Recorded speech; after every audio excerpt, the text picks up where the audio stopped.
Hello നമസ്കാരം. ഏവർക്കും പുതിയൊരിയിലേക്ക് നമ്മളെല്ലാവരും ഏറെ ആകാംക്ഷയോടെ കാത്തിരിക്കുന്ന രണ്ട് ചിത്രങ്ങളുടെ ഏറ്റവും പ്രധാനപ്പെട്ട ഒഫീഷ്യൽ OTT അപ്ഡേഷനാണ് എന്നൊരു വീഡിയോ ഭാഗത്ത്. ഒപ്പം ചിത്രത്തിൻ്റെ സാറ്റലൈറ്റ് അപ്ഡേഷനും. വീഡിയോയിലേക്ക് മുൻപ് വീഡിയോ ലൈക്ക് ചെയ്യുക, ചാനൽ സബ്സ്ക്രൈബ് ചെയ്യുക.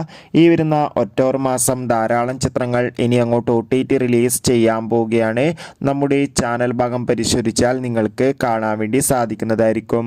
ആദ്യമായി അറിയിക്കാൻ പോകുന്നത് ജിതിൻ ലാലിൻ്റെ സംവിധാനത്തിൽ ടൊവിനോ തോമസ്, ബേസിൽ ജോസഫ് എന്നൊക്കെ പ്രധാന കഥാപാത്രങ്ങളായ ചിത്രമായിരുന്നു അജയൻ്റെ രണ്ടാം മോഷണം. ചിത്രത്തിന് അതിഗംഭീരമായ പോസിറ്റീവ് റെസ്പോൺസ് തന്നെയാണ് ഇപ്പോഴും പുറത്തുവന്നുകൊണ്ടിരിക്കുന്നത്. അതുകൊണ്ട് തന്നെ എല്ലാ സിനിമാ പ്രേമികളും ഒരേപോലെയാണ് അജയൻ്റെ രണ്ടാം മോഷണം എന്ന ചിത്രത്തിൻ്റെ ഓരോ അപ്ഡേഷനും അറിയാൻ വേണ്ടി കാത്തിരുന്നത്. ചിത്രത്തിന് ഇന്ന് 23-ാം ദിവസം മികച്ചൊരു ബുക്കിംഗ് തന്നെ നടക്കുമ്പോൾ ചിത്രത്തിന് അതിഗംഭീരമായ കളക്ഷൻ തന്നെയാണ് നേടിയെടുക്കാൻ വേണ്ടി സാധിച്ചിട്ടുള്ളത്.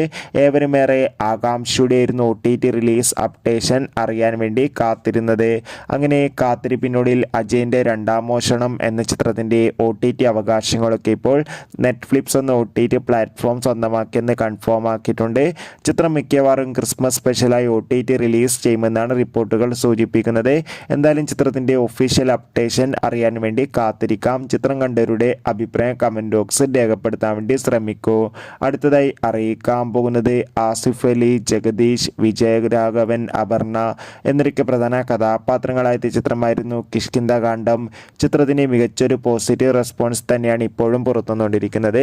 അതുകൊണ്ട് തന്നെ ഏവരുമേറെ ആകാംക്ഷയോടെയാണ് OTT റിലീസിനായി കാത്തിരിക്കുന്നത്. ചിത്രത്തിൻ്റെ OTT അവകാശങ്ങളൊക്കെ ഡിസ്നി പ്ലസ് ഹോട്ട്സ്റ്റാർ സ്വന്തമാക്കിയിട്ടുണ്ട്. ചിത്രം 4 മാസത്തിന് ശേഷമായിരിക്കും OTT റിലീസ് ചെയ്യുക.